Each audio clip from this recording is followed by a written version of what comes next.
You might be wondering why the Infographics Show is doing a show about a trophy, a hunk of metal, rather than, say, a video about the sport itself, or perhaps a show about how incredibly violent ice hockey was in the past, if not still today. But we aren't talking about just any trophy here. The Stanley Cup has a story that could be a movie. Not only is it the oldest trophy in professional sports, but it's been places you wouldn't have imagined. It's been some pretty ordinary places too, though, including in the possession of every member of every team that has won it. If you know your hockey, that means Montreal Canadiens team members have had it the most throughout history. We'll give you a rundown of the Cup's history first, and then get into the weird and wonderful stuff. So you might not be surprised to find out that it was an English bloke that was behind the Stanley Cup. And yes, his name was Stanley. His title was Lord Stanley of Preston. When he wasn't lording over things in the industrial north of England, he liked nothing more than to hop on a boat and go to the land of frozen lakes and maple leaf syrup. In 1888, he became the Governor General of Canada, and it's said that one of the things he liked about Canada was some strange sport where men skated around on ice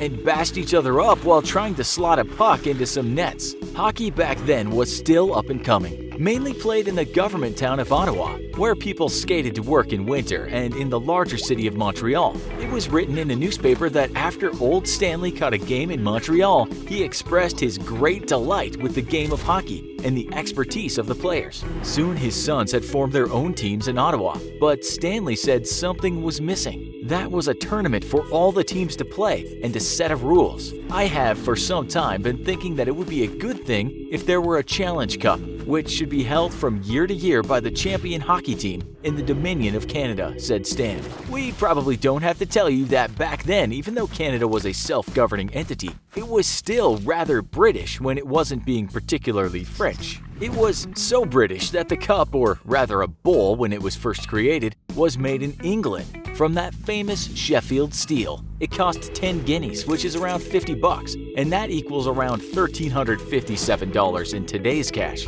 On the cup it read Dominion Hockey Challenge Cup, and on the other side it said From Stanley of Preston. Who would have thought that Preston, a place where most people probably couldn't name more than one famous hockey player, would have such a deep connection with ice hockey? Anyway, there were a few rules, such as each team had to give the cup back to the next winning team, and they could engrave their name on one of the rings. It would never be the property of any team, and teams had to promise to keep the cup in good condition.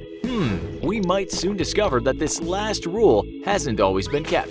The first winner was the Montreal Hockey Club, who beat the Ottawa Hockey Club 3-1 in 1894 in a thriller that saw a bunch of fine gentlemen with handlebar mustaches shake hands politely after the game. The trophy passed hands many times, and probably the biggest change was in 1926 when the National Hockey League took control of the competition. At this time, dear old Stan had given up the ghost, and hockey had become a big deal south of the border. 2 years later, and it was in American hands for the first time when the New York Rangers beat the Montreal Maroons. The cup would stay mainly in Canada for years to come, but then in the 1980s, American teams started doing well, and then even better in the 90s. That original bowl is now in a vault in Toronto, where you can find the Hockey Hall of Fame, and there have been 2 other cups since. As we said, the Montreal Canadiens have won it the most times, and they took it 23 times in total, with the Toronto Maple Leafs winning it 13 times and the Detroit Red Wings 11 times. Right, so besides it being very old and special, what else is there to say about this cup? Well, the answer is a long one, as you'd expect from a cup that has been in the hands of many hockey players. We'll start with the past and the fact that one of the cups was nearly lost forever, when in 1924 the careless Montreal Canadiens left it at the side of the road and took off. Thankfully, someone must have said something like, "I think we might have lost the cup, eh?" Or perhaps more along the lines of, "Je pense que nous l'avons pour être perdu la coupe, eh?" Okay, we don't speak French very well and had to use Google Translate there, so nous sommes désolés, French and French-Canadian people, if we got that wrong. It's a good job, in fact, that the cup is made of tough stuff, because on more than one occasion it's been treated badly. You could say for many years it's been in an abusive relationship. We might recall the time that the New York Rangers had to pee on it because they started a fire they couldn't put out.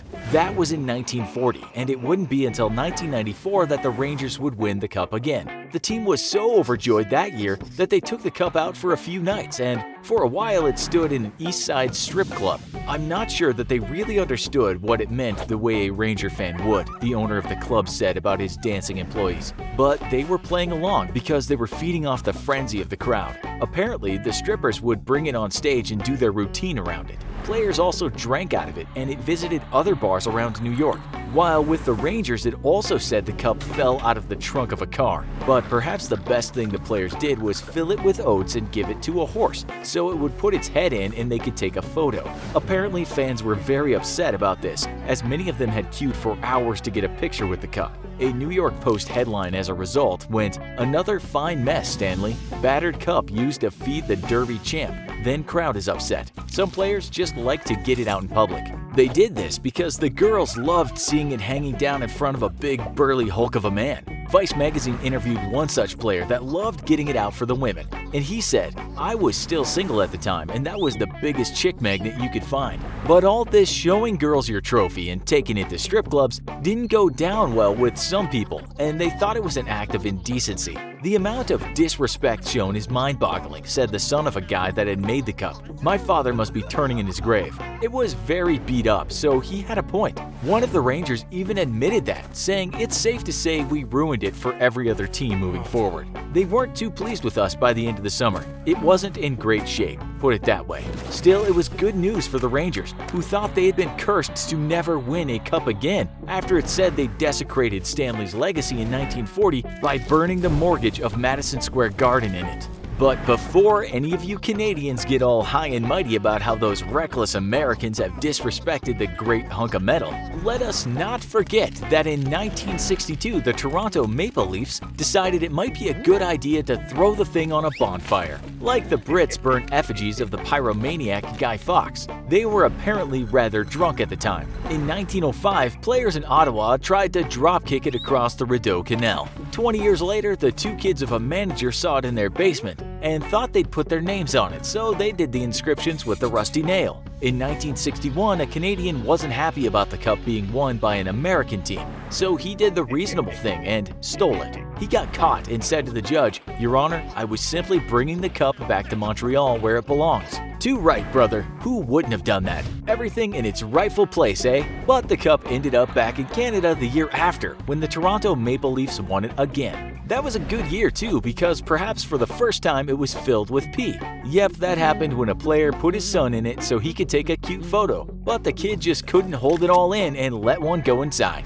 Years later, another player put his baby girl in it and she really let one go, trumping the incontinent Toronto boy by dumping a stinking number 2 in the cup.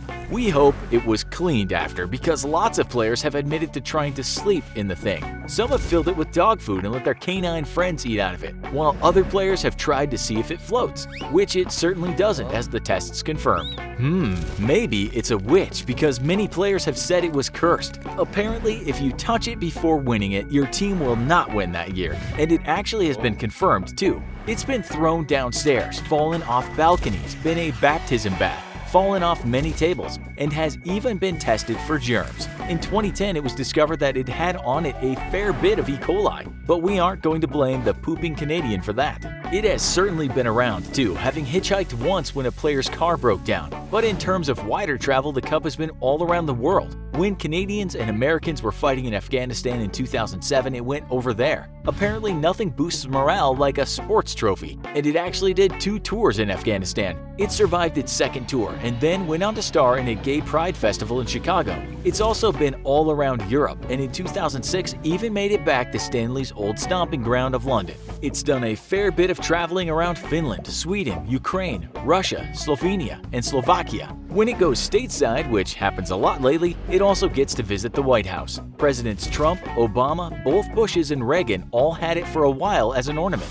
But those that take care of this cup when it's not traveling around or being used as a toilet or dog bowl have asked players to treat the thing with more respect. They seem to think Stanley of Preston would be spinning in his grave if he knew his creation had graced stages in the Big Apple, where lascivious men lech over bronze girls with fake mammary glands while slipping $10 into their waistbands. "We're trying to preserve the history of the Stanley Cup," said one caretaker. "Well, ain't history inclusive? Perhaps those adventures the Cup has been on are its history." What do you think? Should players be more respectful to this thing? Tell us in the comments. Also, be sure to check out our other video, You versus a WWE wrestler. Could you defeat him or her? Thanks for watching, and as always, don't forget to like, share, and subscribe. See you next time.